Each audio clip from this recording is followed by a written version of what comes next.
a bit of an older. No, I have a new one. Yeah.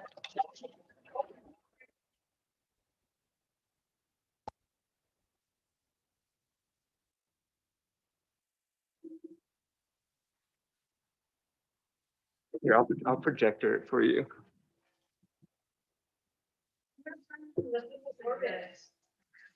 Oh, we're going to be doing some new stuff this week.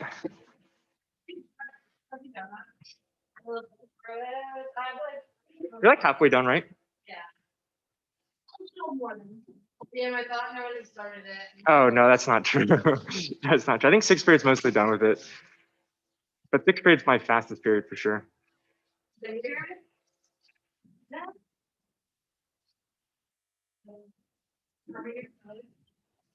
Slowest? Yeah, I think it's awesome. Slowest period? I don't think so. I honestly don't really know which one's the slowest.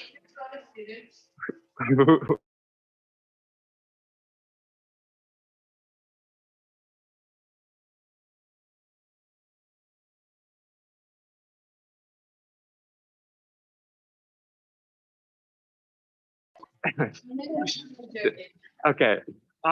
So as those who are just joining in, what I want you to do is in the chat, I want you to write down what you know about the Big Bang Theory. There's a graphic organizer on campus too that you may, I would say you probably would want to fill out as you go along. But yeah, write down what you know about the Big Bang Theory in the chat here. And no, I don't mean the TV show. The TV show got very bad after the 4th season, I think. Yo, what up, my dude? It's flamming. That's what's up. It's it's it's flamming. It's chilling. It's what do I usually say? What's up? I'm trying to know. I've got to think of my daily response. Yo, what up? Yo, what up, my dude? How's the fam? The fam's chilling. The fam's chilling, hanging. They're surviving. How- I don't know. I'm working on my conversation. I'm working on my social skills. That's my new thing. I think you're good. Still good.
Okay, so by the Big Bang Theory, I don't mean the show. I mean the actual scientific theory. I've watched the show. It gets really bad after the 4th season, but we're talking about the scientific theory here. I didn't include any references to the show, but maybe I should. Maybe I should have. But yes, what do you know about the Big Bang Theory scientific theory? I want some ideas. I guarantee you've heard of something about it at some point in your lives. If I don't hear anything, I will give you my very stern look of disapproval.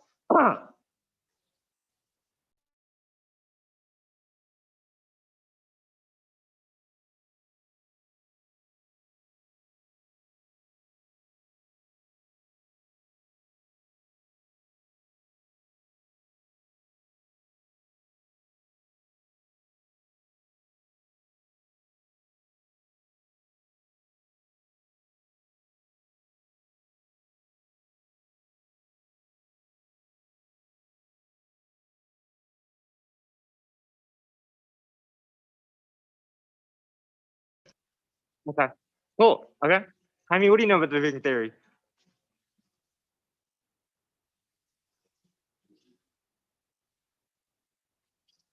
Oh, nice, nice. Okay, okay. Oh, also the Big Bang Theory, like the universe continuously like expanding, so therefore the planets and all like this universe, like galaxies are always going to be going further. Yeah. You should teach the Big Bang Theory though. I feel like you probably know better than I do. But it's definitely not true. Because you feel it. I hate it when people use that. That upset me so much last year. Okay, nobody knows anything in the chat apparently. That is really lame. That is really lame. I do, but I didn't know if I was going to type it in. Okay. Well, you can also say it, Hank. What do you know about the Big Bang Theory? Well, the Big Bang Theory is when it's like how our universe was created. It's like all matter was compressed into one thing, and then just an explosion. You know what I mean? Like a giant explosion, setting like dust and material out into the universe. Interesting. Or it's maybe how our galaxy was made. Maybe it was how our galaxy was made. I don't remember. No, it is how our universe was made. Yeah. So I've heard some good ideas. Some people in person have said some good ideas about the Big Bang Theory.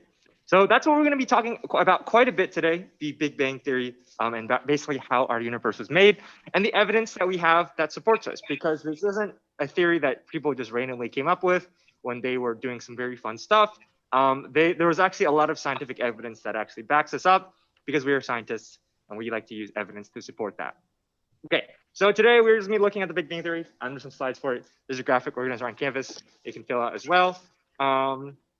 So there's going to be, I would say it's fairly information dense. It's not an easy topic. And what the hardest part about it is going to be able to make connections from the evidence to the theory itself. So that is what I want you to be focusing on today. I'm going to be talking about quite a bit of some of the evidence that we use to back up the Big Bang Theory. So what you're going to be doing is throughout the class is thinking about, okay, how does this evidence connect to the theory itself? So I'm going to give you some, basically this is what the theory says. Here's some of the evidence behind it, and then we're going to see if we can try to connect the evidence to the theory, because that's how science works. So that's what we're doing today. I'm going to link the graphic organizer again on Canvas if you want to fill that out. I would definitely recommend doing so. It'll definitely make things a lot smoother. Okay, so so to get started with the long-addued Big Bang Theory. The Big Bang Theory, basically what happened. So the Big Bang Theory, what it tells us is actually tells us the origin of the universe. The thing about the Big Bang is that it doesn't tell us anything about what happened before the universe, because basically everything that we know originated is in the realm of this universe. Before the Big Bang Theory, we have no idea what's going on, and there's no way for us to figure it out, because we can't even assume that the laws of physics stay the same. So we don't know what happens, but we do know what happens. We do have a very strong idea of what happened in the very beginning. What happened in the very beginning, what we think happened, is that the universe originally started at a single point. It's what we call a singularity. So a singularity is what we call an infinitely small point that is extremely hot. And it's like we're talking like, if you think an atom is small, we're going way smaller than that. It's so small that it basically is infinitely small. It's infinitely small and infinitely dense. And then what we want to consider is that, right, basically the entire world, the entire universe, and we condense it all So it's not like, things just randomly came up from somewhere. It's just like you took all the galaxies, you took all of your cars, you took all of your, all the people, you took all the stars, you took all of this stuff, and we combine it into one small point. And it's extremely, extremely small. We took everything, we combined it into one point. And it was because it's so small, and we have all the matter in the universe condensed into one point, this matter is infinitely dense, infinitely dense. And it's extremely hot, extremely hot. So after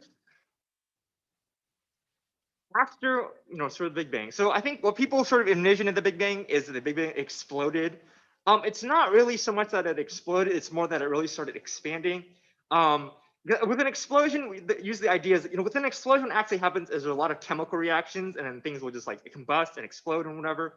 It's actually more of like it expanded. It's more like a balloon where you blew up the balloon really quickly, and that's what happened with the Big Bang. All the matter just started expanding really, really, really quickly. And what we call this theory, we call this inflation. And this, if you think about inflating a balloon, if you think about inflating a balloon where you're blowing in air to it and your balloon gets bigger and bigger and bigger and bigger, right? That's what inflating a balloon is. The Big Bang is very similar. You have this infinitely small point, and then you're inflating it, and it gets bigger and bigger and bigger and bigger. And as it gets bigger and bigger and bigger, it starts cooling down as well. Because when everything is really compact, it's really, really hot. But as it gets bigger and bigger and bigger, it gets cooling. It gets cooler and cooler and cooler. And it gets, it's still hot in the very beginning, but it's getting cooler and cooler, and it's getting bigger and bigger as well. So the main piece of evidence that we use that we know the universe is expanding is because of something called redshift, which I will talk about in a little bit. But redshift is the main piece of evidence that suggests the universe is expanding. Basically, the universe started off infinitely small, and then it started expanding in a process called inflation. And as it expanded, it got cooler. And we know this because of a process called redshift. Oh, also the universe started about 13.7 billion years ago. We do know the exact timeline of the universe. It is 13.7 billion years old, which is actually not that long if you think about it. It's big, but I thought you'd think it could be bigger. Okay, so what is redshift? So this is actually fairly important, a little complicated as well. But redshift is the main scientific evidence that we have that supports that the universe is expanding.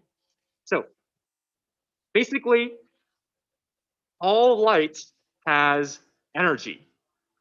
Light is another way of calling it's a radiation. Light, they actually mean the same thing. All light, all radiation, they have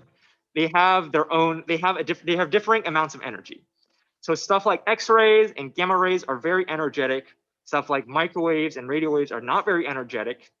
And those sort of correspond to the wavelengths of the light waves. Wavelengths are basically basically how spread out the wave is essentially. And each one of these light waves has its own wavelength, but more importantly, it has its own energy. They're all light, they all travel at the same speed, but they have different amounts of energy. What happens with redshifting is that basically when something is redshifted, the original radiation gets the amount of energy in that gets reduced. So the reason why it's called redshift is because blue light, is very energetic. Red light is not very energetic. So when something gets redshifted, what originally was blue light now appears to us as red light. So it appears to us as red light. So the original high energy blue light gets turned into this low energy red light. And that's what we observe. And that's what we call redshift. So the way most things get redshifted is called something called the Doppler effect. Basically, the idea is that when an object moves away from us, the light will reach the Earth with less energy. And that's because it's sort of like spreading out the wavelengths. Basically, as it gets farther and farther and farther, the light takes more and more time to reach us, which means that the wavelength is going to change, which means that the energy is going to change as well. So basically, the energy of a light basically determines is basically how, you can think of it as how rapidly the light is hitting you. So if light is hitting you like 1, 2, right? That's not a lot of energy hitting you at once. Whereas if the light is just going bam, bam, bam, bam, bam, It's a lot of light hitting you at once, and so that's going to have a lot more energy. So basically, as it gets farther and farther and farther, the amount of light that's hitting you becomes less and less frequent, so it has less and less energy. And so this is actually how radar detectors work in a car. So if a police car is checking for speeders, the radar detector is actually checking for the Doppler shift of your car. So basically, as your car approaches the radar detector, the light that's coming from the car is getting smaller and smaller and smaller. And so how much that light is being redshifted basically tells you how fast the car is going. So that's actually how a radar detector goes. But for light, I mean, it's the same idea. As something moves towards away from us, it'll redshift the light potentially. As it takes more and more time for the light to reach us, the wavelength of the light will increase, which is basically meaning that the amount of energy the light has is going to be reduced. That's why it's called redshift. Now, there is sort of an alternative to redshift. That's called blue shift. Blue shift is the opposite. So when light becomes redshifted, all the wavelengths of light shift towards lower energy wavelengths. So blue light will get shifted to red light, and since red light is less energetic than blue light, we call this redshifting. On the vice versa, if something is blue shifted, the amount of energy in light is increasing. And this usually occurs when some object is moving towards you. When it's moving towards you, the amount of light that's coming towards you is going to increase, right? As it gets closer and closer and closer, the light's going to take less and less time to reach you, which means the amount of frequency of light, frequency meaning sort of how quickly it's hitting you, how often it's hitting you, that's going to increase as well, which means the amount of energy that's going to have is going to increase as well. So that's what blue shifting is. But what's really important is what redshifting. Blue shifting is not as important astronomically as redshifting because most things in the universe are actually redshifted. The reason why most things in the universe are redshifted is because, well, the universe is actually expanding. This is what we talked about earlier about inflation. The universe is getting bigger and bigger. The reason why the redshift tells us that the universe is expanding is because the light that is coming towards us is being stretched out. So basically, we know what the light of a galaxy should look like. However, when we actually measure the light when we actually record the light coming from a galaxy, we can compare that measured or recorded light to what it should look like. And the measured and recorded light will be redshifted. All of the wavelengths of the light will be less energetic than what it should be. What this means is that all of this light got redshifted. So when the universe is expanding, basically everything is moving farther and farther away from each other, which means the light is taking more and more and more time to reach us, which means that the wavelength is going to be increasing. So I guess you can think of a wave as imagine like an ocean wave where it's it's like going up and down. And imagine if you stretch that out. So now that previously, dense wave is now a lot bigger and a lot wider. And so when that happens, there's going to be a lot less energy in it. And so as the universe expands, it keeps stretching out light, which is going to increase the wavelength of light, and it's going to make it lose energy. And we actually measured this redshift. We actually can measure the amount of redshift these galaxies have, which I'll talk about in a second. So when the amount of energy or about the wavelength of the light that hits Earth, we can compare that to the size of the universe when the light was emitted. So when the universe was half of the size it's previously, when the universe is half of the size as it is now, the light that is emitted back then will reach us with half of the energy that it used to have. So the farther back in time we go, the more and more and more the light got redshifted. So the amount of energy that reaches us from that light is going to be less and less and less. So light that was emitted very recently, that's going to hit us with almost all of its energy. So it's not going to be very redshifted. But as we go farther and farther back in time, the light gets more and more redshifted because the galaxy has expanded more and more. And as it gets more and more redshifted, it's going to have less and less energy. Additionally, the farther away an object is, the more redshift it's going to have. That's because the universe that's because that object has basically been expanding for a longer period of time. It's very far from us, so that light got redshifted. The wavelength of the light got redshifted by quite a bit. Usually when we say galaxy is high redshift, it means that it's very far away. So to give you an example of what this might look like, I'm going to actually switch to the whiteboard real quick. Give you sort of a more visual example of what redshift is like.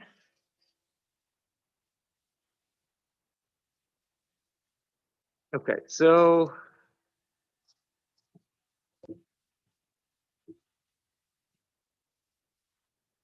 okay, so this is, let's say hypothetically that this was our original light.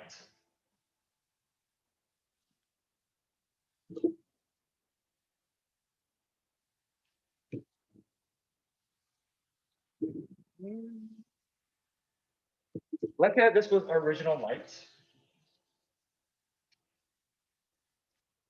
And let's say that our original light, it has a wavelength like this. So this is literally what I mean by wavelength.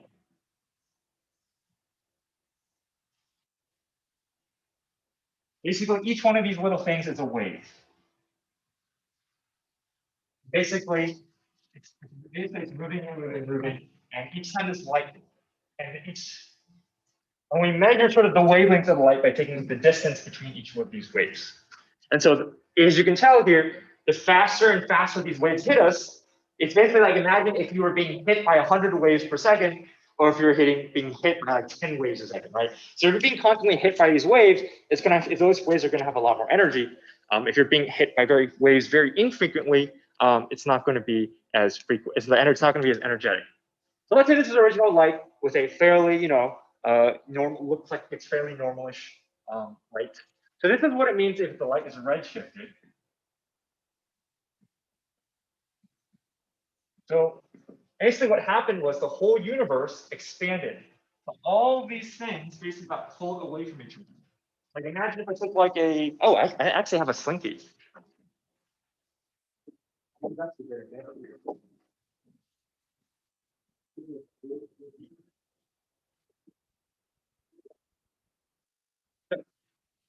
Basically, let's imagine that this slinky here is our light. Right? Notice how here our wavelengths are pretty, and let's imagine each one of these coils as being a different wave of light.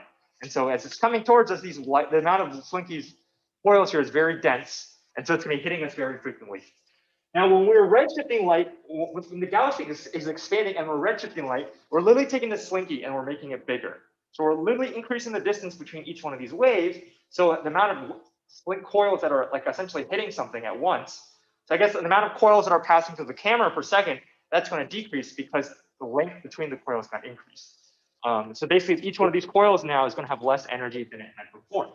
So basically, it's the same idea here. Imagine if each one of these things is a wave. If each one of these is a wave, we're really going to spread it all apart out. So originally, if this was the distance between my wave, now it might look more like this.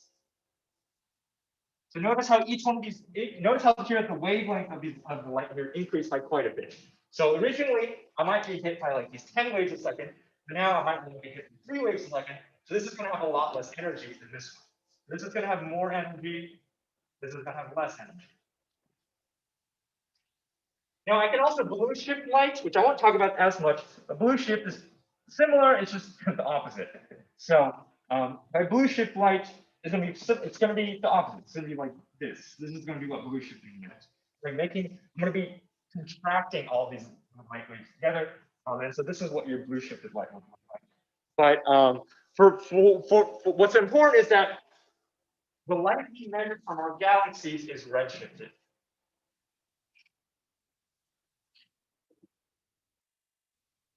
The way we know that all the light from our galaxies are redshifted is we basically took, all our telescopes and stuff, and we used them to basically measure out what the light should look like from these planets, from these galaxies.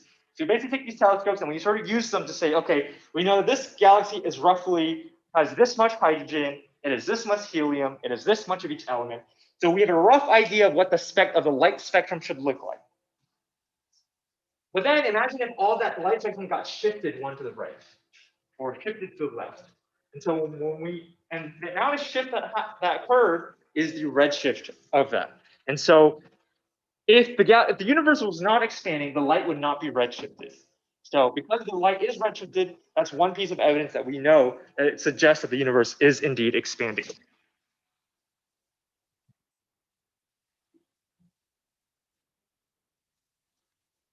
So the light from other galaxies is redshifted. And the thing is, the amount of redshift actually increases as we get further and further and further away from us.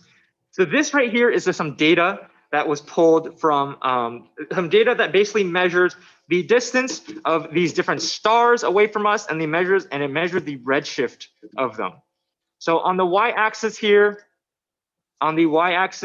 we have this is the y-axis, and this is a weird unit, but this is basically the distance. And the x-axis here, this is basically the redshift. So notice here how as our distance increases, our redshift also increases. So the star with the most redshift is also the farthest away from us. So this just means that the more farther and farther and farther away from us a star is, the more and more redshifted that light is going to be. What this means is that our universe is not only expanding, it's actually expanding at an accelerating rate. So if the universe was accelerating, if the universe was accelerating at a constant rate, the data would be more linear, essentially. However, because the data is more exponential, it actually tells us that the universe is accelerating at a faster and faster rate, expanding at a faster and faster rate. I don't know exactly how fast the universe is expanding right now. We can actually calculate that. But at some point, the universe will be expanding so quickly that it will actually exceed the speed of light, which means that at some point we will no longer be able to see some far away galaxies. Right? So light travels at the speed of light, and nothing can travel faster than the speed of light. But if the universe is expanding faster than the speed of light, that light will basically never be able to reach us, because by the time it gets to the next spot, the distance would have increased several fold. So we're actually fortunate where I don't think the expansion rate is fast enough, so we can actually see most of, if not all of the universe right now, because the universe hasn't expanded that fast. But at some point in the future, if other civilizations are alive, they actually won't be able to see all of the universe. And so they will actually be missing a lot of data about the universe that we would have actually known. So I guess you can actually think of us as, we're sort of lucky. We're sort of here when the universe is fairly young. 13.7 billion years may not seem like it's young, but in the grand scheme of things, it's actually quite young. The universe can easily go for trillions and trillions and maybe even quadrillions of years. So we are actually very much in the youth of the universe. So we're actually lucky we can actually see everything. Redshift is not so much that we're no longer able to see other galaxies, but yeah, redshift, basically light from other galaxies, is the wavelength of them is basically changed. The energy is reduced.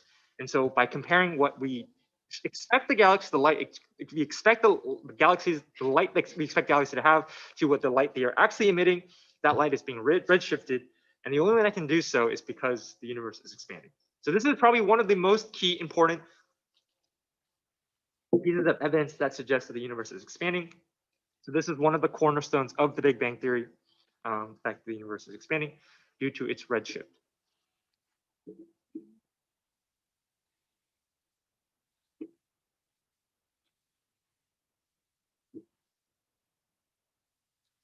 Okay, so as the universe continued expanding, it allowed the following 4 things to be created.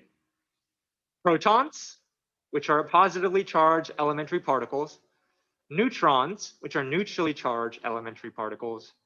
Electrons, which are negatively charged elementary particles. And photons, which are massless particles of light. So you may have heard of some of, if not all of these before, but basically when the universe was really hot, these 4 particles were actually not able to be created. as the universe expanded and it cooled a little bit, we were actually able to make protons and neutrons and electrons and photons. Before then, these particles were actually something what we call quarks. So the protons are actually not, and electrons and stuff, these are actually not the smallest particles that exist. Quarks are actually smaller than these, but these are the building blocks of our known world. Yeah, so these are if you think that protons are small and electrons are small, wait till you start talking about quarks. I'm actually not qualified to talk about quarks. Those are absolutely bat wild insane. But yeah, basically, as the universe continued getting bigger and it started cooling, it allowed the following four things to be created: protons, neutrons, electrons, and photons. And my slides disappeared. Nice. Okay. Now, after the universe continued cooling, so basically it cooled enough to allow protons and electrons and neutrons and stuff to form, right? But it couldn't do anything more than that. You had protons and that was it, right? And neutrons and that was it. And electrons, that was it. You couldn't do anything more than that. However, as the universe kept getting bigger and it kept cooling, eventually we could actually make atoms from these protons and stuff. So most of these protons and stuff like that, they combine with electrons to form hydrogen atoms. Some of the neutrons and some of the protons were able to create helium and lithium through a process called nucleosynthesis. So basically, these protons and neutrons and stuff, they combine to form hydrogen atoms, and some of them were actually able to create helium and lithium. No heavier elements other than lithium were able to be created.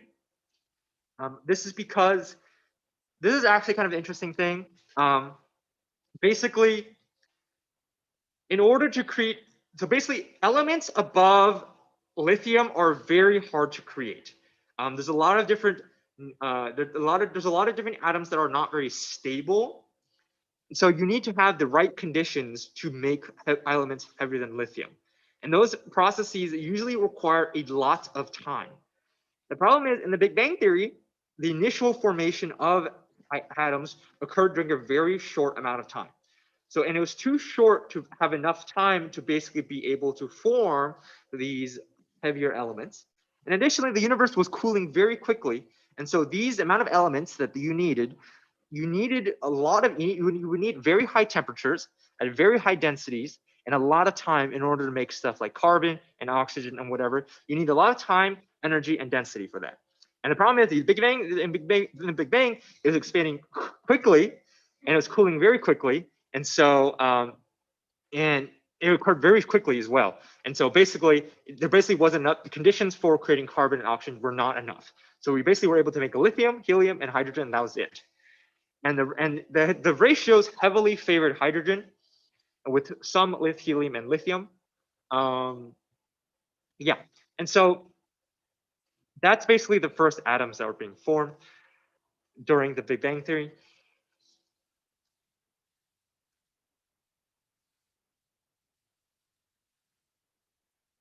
So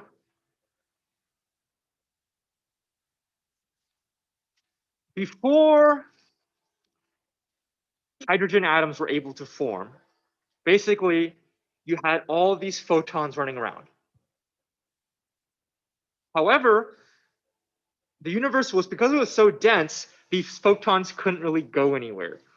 It's like, imagine if you were trying to, like, imagine if you took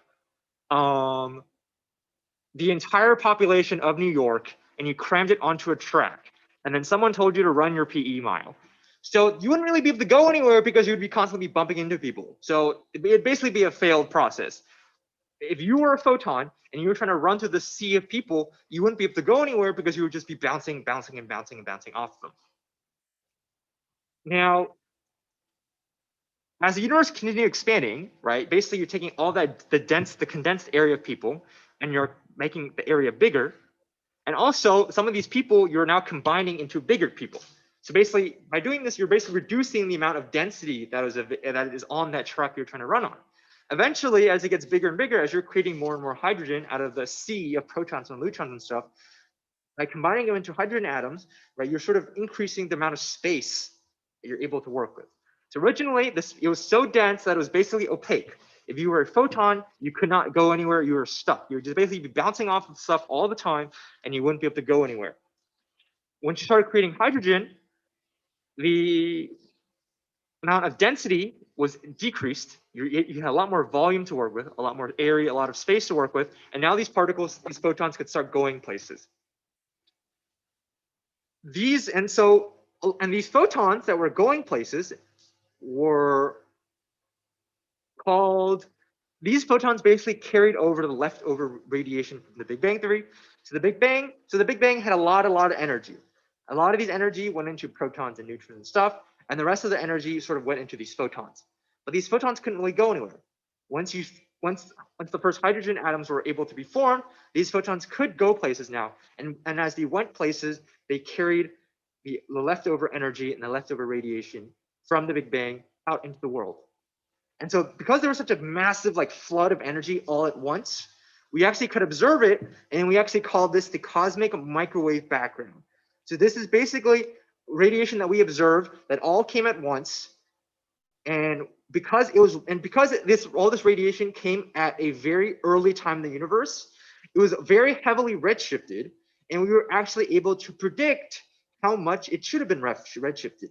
So when we were doing observing, and we realized that the Big Bang theory, this would have predicted that there would have been some sort of massive influx of radiation at this certain wavelength. We were able to actually use our telescopes to look for the radiation, and we were actually able to detect them in the microwave spectrum. So basically, the microwave is a very low energy kind of electromagnetic light wave, and we found a lot of these photons at the microwave spectrum, just as we predicted. So before hydrogen atoms were able to form, the universe was too small and too condensed. And too small, condensed light waves couldn't go anywhere. Once the universe expanded enough, all these protons and neutrons and electrons stuff, they formed hydrogen and stuff like that. And so that gave the photons more room to carry. And basically all these photons just ran away, and they carried with them all the energy from the universe. And we were able to observe the energy in something what we call the cosmic microwave spectrum, or cosmic microwave background. Sorry, that's what we call it. It's called microwave because all these light waves are observable in the microwave spectrum. And it's cosmic because, well, it's in space, and background because it's like in the background of space.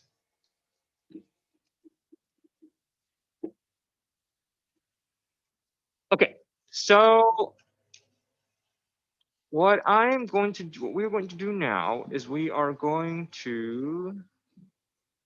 Okay, I think we will take a few minutes of break, just because the next thing will be very we'll have to do a bit of thinking. So I'm thinking we'll take us like a 4-minute break. So we'll go again at 12:42. I'm thinking, yeah, because we're going to be doing a lot of theory next. So I want to give us a break. So at 12:42, we'll come back here, and then we'll continue picking up with the cosmic microwave background. So we'll take a 4-minute break, and then we'll come back, and we'll be ready to go. Yeah, so 12:42.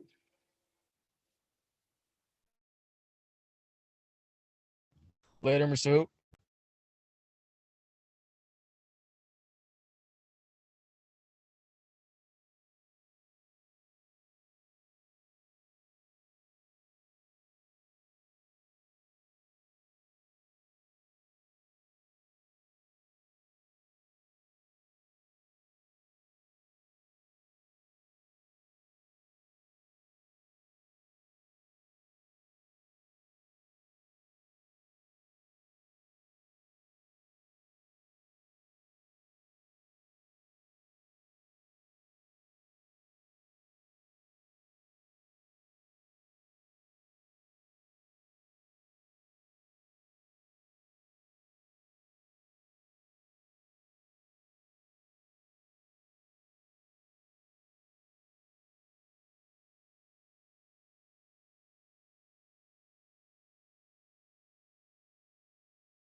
So Hugh, could you help me?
Okay.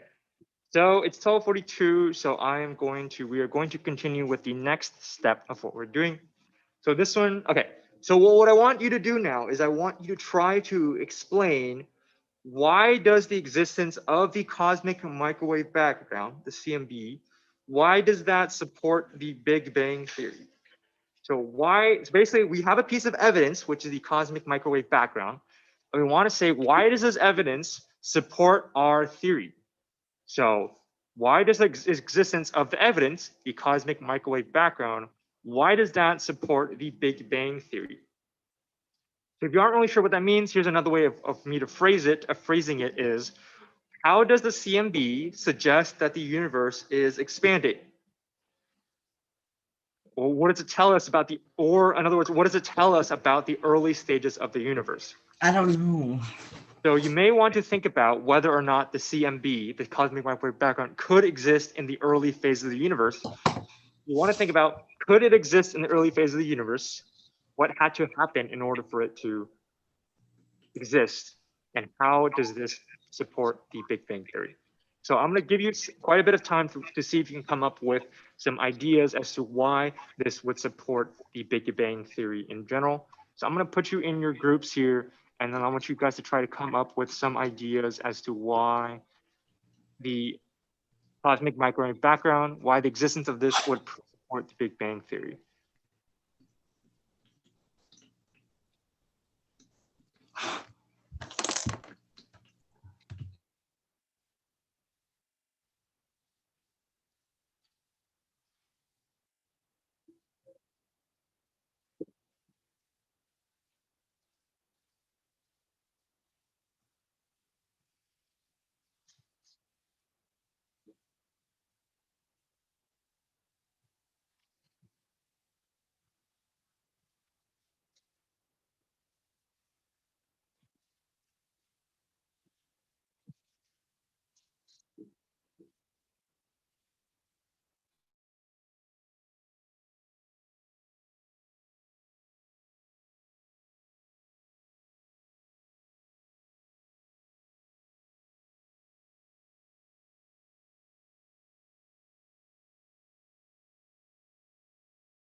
Okay, so I'm going to do a quick review of the cosmic microwave background, because I know it's kind of complicated. So I'm just going to quickly review it. But I will definitely leave the analysis part up to you. So basically, as a quick review, the universe was really, really, really dense and really, really, really hot. So there's a lot of neutrons, a lot of protons, a lot of electrons, and a lot of photons. However, the universe was really hot and really dense. So these protons and neutrons, they couldn't combine into hydrogen yet. There was just a sea of them. And because it was so hot, they were just floating around, and they couldn't really combine into anything. And these photons that they want to go places, but they were constantly running into all these protons and neutrons and electrons and stuff. There was just too much stuff for them to run into. And so they couldn't really go anywhere. So for the first 360,000 years or so, these photons were just stuck. They couldn't really go anywhere. After about 300,000 something years later, after the Big Bang, these protons and neutrons and electrons, the temperature was cool enough for them to form hydrogen atoms. Before, it was just too hot. After a while, it was cool enough where they could form hydrogen atoms. So all these, the sea of protons and electrons and neutron stuff, it sort of they combine into bigger and fewer things. So now, because there's essentially less cars on the road, these photons suddenly have a lot more space to work with. So because they have a lot more space to work with, all this radiation can leave the sea, and now these photons can suddenly travel other places. So before, for the first 360,000 years, it's called the dark age, because no photons were able to escape.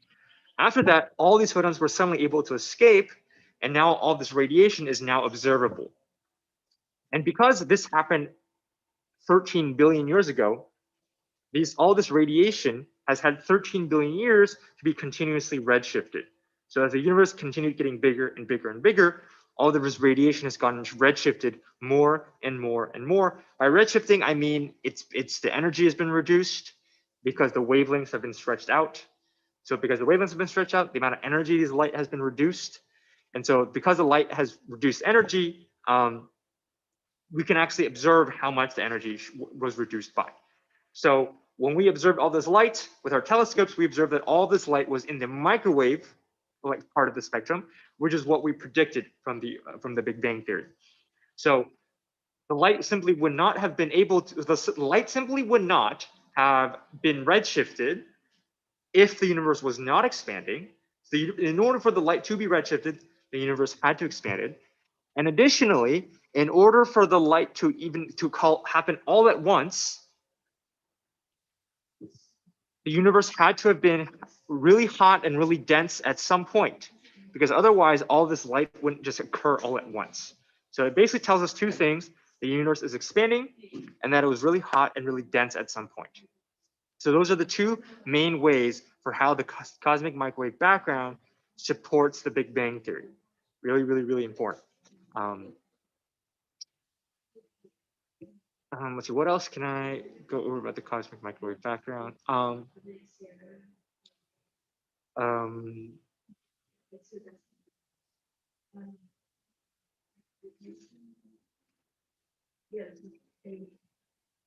Yeah, so I think we'll cover nucleosynthesis, I think next on Thursday.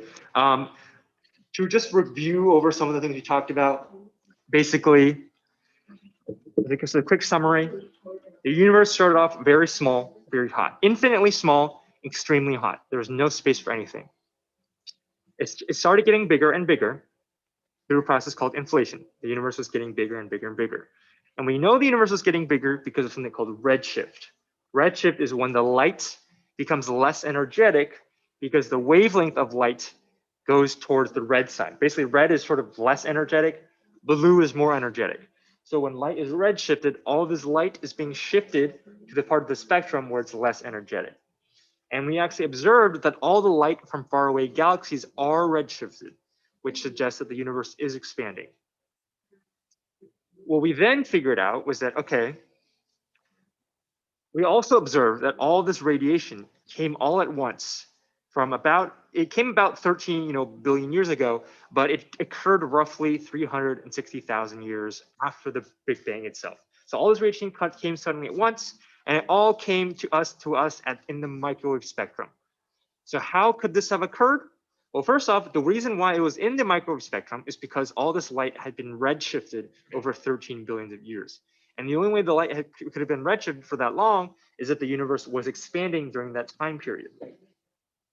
Additionally, because all this radiation came at once, what this meant was that there must have been a period in time at which all these photons could not escape. And the only way these photons could not escape is that the universe was very hot and very dense, so that way all the protons and neutrons and electrons, they were blocking the photons from moving. After the universe was able to expand and cool a little bit, these protons and neutrons and electrons were able to combine into helium and hydrogen stuff. So after the universe cooled a little bit, these protons were able to combine with electrons and stuff like that to form hydrogen, which sort of freed up the amount of space available, so these photons can suddenly leave. And these photons suddenly all left at once, essentially. And that's why it's sort of all this influx of radiation. That's why we sort of call it the CMB, because it all happened at once, essentially. So those are the main ideas behind the Big Bang Theory. These are a couple of the main pieces of evidence we have to support them. Being able to connect the pieces of evidence to the Big Bang Theory itself is going to be very important and going to be one of the next main things we were going to be sort of looking at. So being able to sort of understand these things. Some key vocab words you will definitely want to know. You'll definitely want to know what redshift is. We definitely want to know what the cosmic microwave background is. These are also a couple of things you will want to know. So we've got 1 minute left, so I'm going to wrap up for today. We didn't quite finish the graphic organizer, but that's okay. We're going to continue on Thursday. So no homework. We're just going to continue talking about the Big Bang Theory on Thursday. Other than that, I'll see you guys then. Okay. Have a good day. Bye.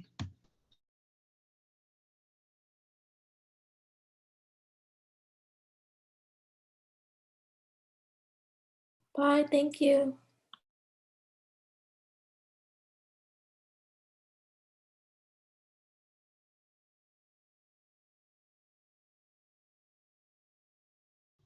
Later, Mr. Hoop.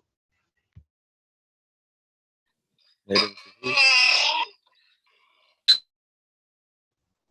Later, Mr. Hoop. See you, Miguel. See you, George.